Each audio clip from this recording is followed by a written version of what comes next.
The colour orange conjures up a lot of thoughts. Fresh orange juice in the morning, Lamborghinis, maybe the Dutch national football team. But what about a family SUV? This is the XPeng G6.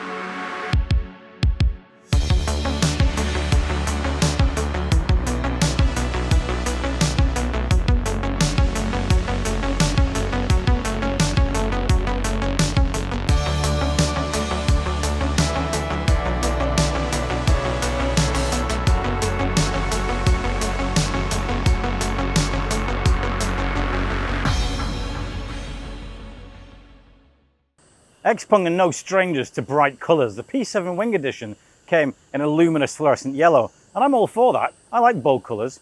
So that's why I was delighted when XPeng told us that our test car was coming in this range-topping performance trim with this luminous orange colour. But a funny thing happened. When I was driving this car, I suddenly became very self-conscious that I was a middle-aged man driving a luminous orange family car. It did give me some pause for thought. But anyway, onto the design. This is the XPeng G6, and if XPeng needed any car to be successful, this is the one. The P7 has been an unmitigated success. The P5, much less so. The G9 hasn't done quite as well as its quality deserves, but this is a volume seller. This is going up against the all-conquering Tesla Model Y, staring it right in the face. And you know what? It's not a bad face at all. We've got XPeng's robot face here across the front, which is a daytime running light across the car, but on this one it's broken in the middle, which makes it look a little bit more friendly. Got our headlamp units down here, and I think this car's got kind of a charging bull stance. Kind of lower at the front, higher at the back, does look quite purposeful. Now, I'm not gonna lie, this car does have some weird angles, and particularly on the 18-inch alloys, we've got the 20-inch alloys, it does look a little bit shaky in terms of proportions, but with the 20-inch, it looks a lot better. Now, of course, with an XPeng, we have twin LiDAR units down at the bottom. You get those on all the Max versions, but not on the Pro versions. They, along with a lot of other sensors and cameras, support XPeng's XNGP system, which is city and highway navigation guided pilot, the city part, currently in 4 cities across China. We're going to test that out in another video. But yeah, I think it does look quite purposeful, quite attractive. And you'll see down the side, XPeng tend to go with more softer sculpting. We've got a little bit more sculpting here than we had on the G9, gives it a bit more dynamism and excitement. Now coming towards the back, you can see what I was talking about with that quite large, bulbous, egg-shaped rear end. This car does look, because of this floating roof, a little bit like a coupe shape, but it's actually more like an SUV in practice. Just actually does a good, decent job of trimming the fat from all of the extra bodywork around here, as do these dark light units, which look quite sleek, cut into this large piece of bodywork here. Now we also have a rear spoiler at the top here, and we've got a little integrated wiper in there. Well done XPeng for giving us a rear window wiper. Not all it's cracked up to be, as I'll explain later. Under here, we have a pop-up rear spoiler. That's part of the 9,000 RMB sports performance package that also includes these pretty stylish 20-inch alloy wheels. And we've got an electric tailgate as well. In here, we have 571 litres of space, which is certainly not that bad. It's actually quite a decent amount of space, but nothing like as much as the Tesla Model Y's 854 litres of space. XPeng have obviously prioritised the legroom in this car as opposed to the boot space. You get a bit of extra space under here. If you fold the seats down, you can get 1,374 litres of space. And curiously, this car does not have a frunk. No idea why that is. It's pretty warm. So let's go inside to the air conditioning and check out the inside.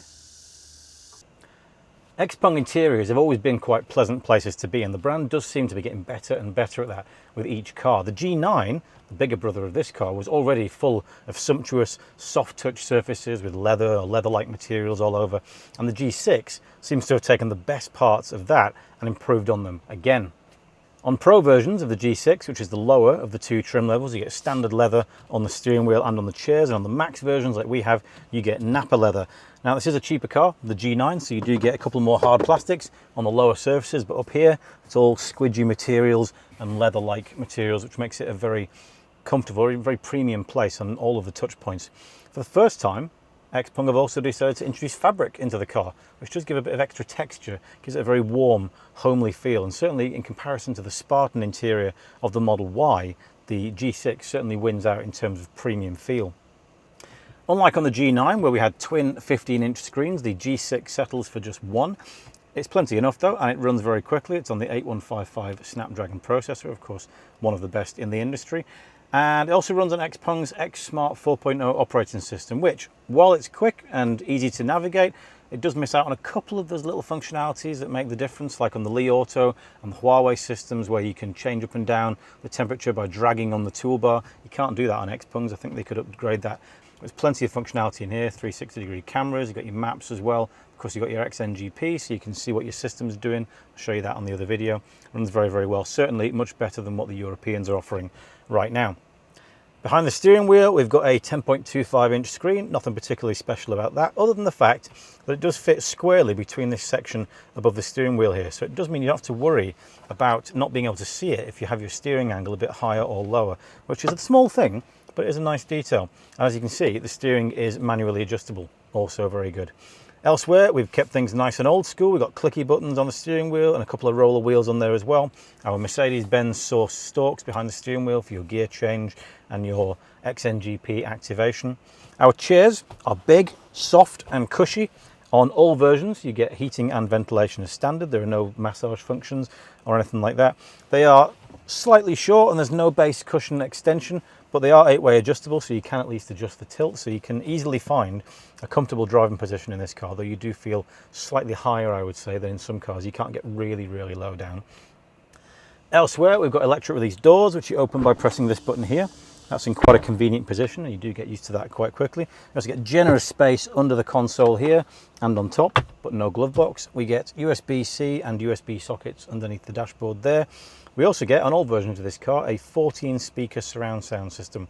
So it's X-Opera, that's XPeng's kind of theatre spatial surround sound.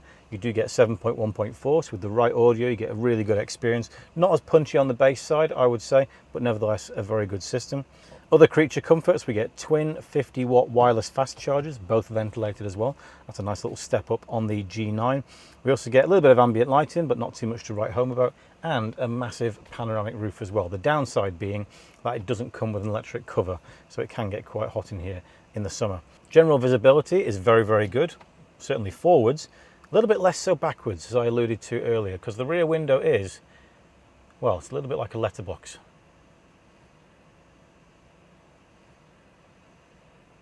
Anyway, let's check out the back seats. Not much to say in the back of the G6, other than we've got a lot of space. Massive amounts of headroom, loads of footroom, loads of knee room. I mentioned earlier that XPeng have prioritised rear cabin space over trunk space. If I get this tape measure out here, you can see we've actually got more than 80 centimetres of space from the back of this cushion to the back of the front seat, which is where I would have it if I'm driving. Just loads and loads of room. And if I want to adjust my rear seat angle, pull a handle up the side here. Look at that. I can do that for this side as well. Brilliant. Loads of room in here. And if you take the headrests out, you can fold these seats totally flat and get an airbed in here. Actually go camping in your car. That's a fun thing to do with the family. We've also got twin USB-C sockets down there, vents as well, and an armrest with twin cup holders in there. Yeah, main story back here is a lot of space. What's the main story from the front seat? This week we put the G6 really through its paces in a lot of environments. We drove all the way from Shanghai to Lishui in the south of Zhejiang province. So we did a lot of highway driving, also did a lot of downtown driving in urban settings, and of course in country roads, twisty mountain roads and villages. Honestly, the car has excelled at everything. It is such a comfortable place to spend time and a really pleasant car to drive. All the touch points feel very familiar. The steering has got the right weight to it. You can adjust that. There are 3 different settings in there for light, medium and high. I've had it on high and that has felt very, very comfortable for me. You've also got different driving modes in the system, so you can have it in normal. You also get comfort, where all the touch points become very soft and you have to put a lot more effort in order to get speed out of the car.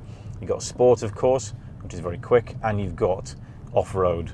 And if you go into sport mode, which you access via this tab here, you also get the option of escape mode, which you click on there, gives you the sound effect to match. And this one is where you'll get your rapid 3.9 seconds 0 to 100 km/h acceleration time. That one is basically for giving you all the power on tap as you need it to nip in and out of traffic and drive like a maniac if you really need to. Because we don't want to drive like a maniac. For me, the majority of the time I've had this car on normal and it's been so easy to drive. You also get in here a lot of energy recovery systems, so you can put it on light, medium, high, or one pedal driving. If I put it on one pedal driving, it is pretty severe. So if you lift off, it really starts to bring you to a halt. Doesn't go all the way to zero. It'll get down to about 4 or 5 kilometers per hour, and then it will trickle. I think if you put it on medium, you've got probably all of the energy recovery that you're probably going to need for normal daily driving. Very, very pleasant driving experience across the board, actually. Also, very, very quiet. Even under full load,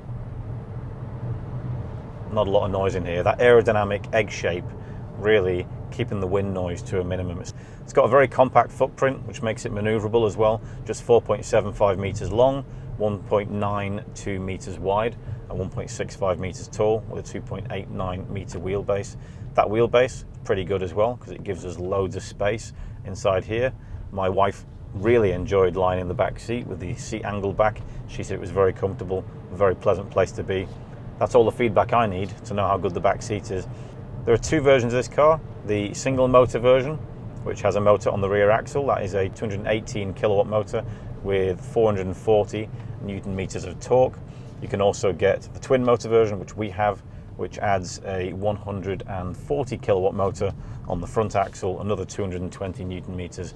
So we have 348 kilowatts and 660 Newton meters in total. It is honestly all the performance you are going to need. It's rapid enough, it's quick, it's exciting. The acceleration, even in normal mode, is ideal for making good progress on the motorway and on the mountain roads. Battery sizes, you do get two choices. You get the smaller version, or the long range version, is a 66 kilowatt hour battery. You can only get that in the single motor form, and XPeng claim that with CLTC cycle, that will get you 580 kilometers of range. XPeng also give you the option of putting your system onto WLTP. And I tried this several times. I've been on WLTP the whole time. Actually, most of the time, it has exceeded WLTP. So if you want to get really accurate figures for how much range you've got, WLTP in the XPeng G6 will give you the right numbers, or better than what you're expecting. Quite impressed with that. So that's the single motor, smaller battery. The larger of the two batteries is 87.5 kilowatt hours. You can get that in single or dual motor form. If you get the single motor, that will get you 755 kilometers on CLTC. And on the dual motor version, which we have, that will get you 700 kilometers on CLTC. So a pretty respectable range there. We are, of course, on the brand new XPeng's SEPA 2.0 800 volt platform. And XPeng claim that they can get up to, I believe, about 200 kilometers of range in about 5 minutes on the right charger. I've charged this on a few chargers. I think I did it on an XPeng 3C charger recently. I got 130 kilometers in 10 minutes, which is pretty good, actually. I mean, if you just need to top up on the motorway, or you need a quick blast just before you go to work or something like that, you know this car is going to give you a good charging time and a decent amount of range. And of course, with the dual motor version, it's intelligent four-wheel drive as well. You actually get the choice of changing the power shift as well. So you can do 100% on the front axle, on the rear, or you can do 25-75 or 50-50. Now, the ride, as I said, is excellent actually on most surfaces. On roads that are a bit more choppy, roads with kind of more connectors in, like over bridges or those concrete panel roads where you feel those, it does get a little bit more bumpy, a little bit more busy. That might be because we've got the 20-inch alloys. The 18 inches have probably a bit more sidewall and therefore might be a little bit more comfortable than that. But on the whole, it's very, very pleasant to drive. Now, the part that gets really interesting on this car is the price. Now, brace yourself for this. This car, base mode, which is the single motor, smaller battery, 580 kilometers, starts in China at 209,900 RMB. That is under £23,000 and under $30,000. That is incredible value, what you are getting for this car. And if you want the range topping version, like we have, the dual motor with the larger battery, your Napa leather seats, your XNGP autonomous driving in there, Yes, you still need to pay 9,000 RMB for the performance version with the spoiler and the 20-inch alloys if you want it to look really cool. That will cost you just 276,800 RMB, or just over £30,000, about $38,500. It is incredible what you get for this car. So now, of course, we've been talking today about this being a rival for the Tesla Model Y, and it is, definitely. It's slightly cheaper than the Model Y here in China, and I do believe that you get more features in this car, certainly a more comfortable interior. But let's for a second compare it to some of its European rivals. Let's look at, let's say, a Mercedes-Benz GLC, and I'll compare it to the China version, so you can get the long wheelbase 300L here in China. This car, even in dual motor form, costs almost half the price of Mercedes-Benz GLC 300L. So it's almost half the price, has almost twice the power, almost half the 0 to 100 km/h time. It of course comes with XNGP. It's slightly smaller, but has the same space in the back and a larger trunk as well. And actually, I would say, a more pleasant, higher quality feel and interior. There is no comparison. If you're thinking about this car as just a rival for a Tesla Model Y, you're thinking about it wrong. Now, I'm sure you're wondering, how does the XNGP do? XNGP, of course, does highway driving and city driving in 4 cities in China. We have tested that completely. There's a video up in the top corner there that you can click on, or you can watch it at the end of this video to show how XNGP did. Actually, teaser, spoiler alert, did really, really well. Very impressed with it. It's much better on this car than it was on the XPeng P5 that I tried. Very successful little test of that, so check it out in the top corner. So that's it for our time with the XPeng G6. Is it really a Tesla Model Y competitor? Absolutely, it really is. Brilliant car, incredibly accomplished. It shouldn't only be worrying Tesla, should also be worrying the other premium car brands, because it's excellent value, incredibly composed, very comfortable to drive, a brilliant overall package, and from the angle you're watching, a very attractive car as well. And I love this color now that I've got used to it. Thank you very much for watching, and for everybody, all of the 10,000 subscribers plus who've joined our channel and follow us every week, thank you so much for your support. We really, really appreciate it. We will catch you in the next video. Thank you very much. Goodbye.